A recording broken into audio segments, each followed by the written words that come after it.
Well, now the first one, plan, schedule management, plan, project management plan, project management plan, project management plan. This is for your team. This is to make sure that everybody follow the structure, rules, template. This is to make sure that we all understand the requirements of the knowledge area that we are in.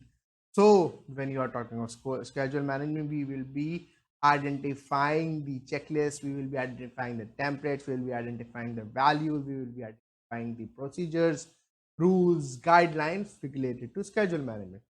The first and foremost for any of the project, I believe, even before the cost, is when you will be asked to deliver this project, how much time we will take to deliver the project. The deliveries are direct linked with the benefit management plan.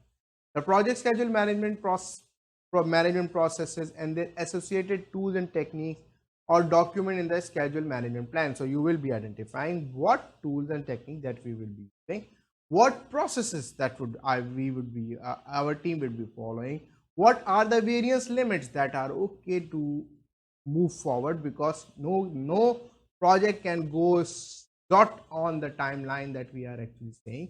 The schedule management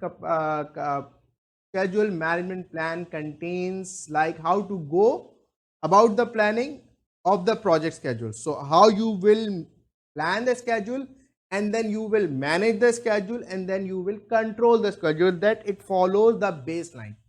And specifically, you need to make sure that your dates are not just some dates on the calendars. Your deliveries and commitments are not dates on the calendars, and your baseline should not be hit. This is the second baseline that we are working after the scope baseline, that your baseline should not be hit, should not be touched, should not be moved, should not be changed before without any change approval cycle. So this is what we have. So we will be this document will provide the basis for this process will provide the basis for monitoring and controlling. This will help us determine how best to allocate resources to achieve the project, how the time delays will happen and what impact they may have, and how we are going to make sure that these delays will not happen, because as part of the control, monitoring and control, one of the very important tasks that we as a project managers have is to influence the factors that are actually changing or delivering or impacting our baselines, enable the identification of where excessive resources are available, and then we can use them to provide the basis for tracking the reports. There are many factors which will govern the scheduling: your project complexity, your project timeline, your resources, whether you have done this project before or not. If it is a new project, you might need to go into the more details to make sure to add, so that you can study the uniqueness, uncertainties, risk factors. Is this an internal project where the timeline is a little bit flexible? Is it an external project where the timelines are fixed? Is it a project where it's a governmental project where the deadline is absolutely fixed and you cannot delay it?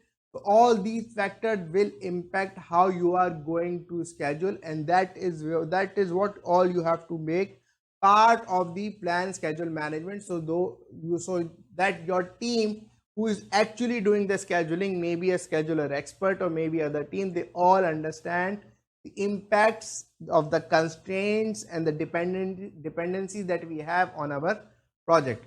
This is where I conclude the introduction, and next we will look into the next section for the plan schedule management.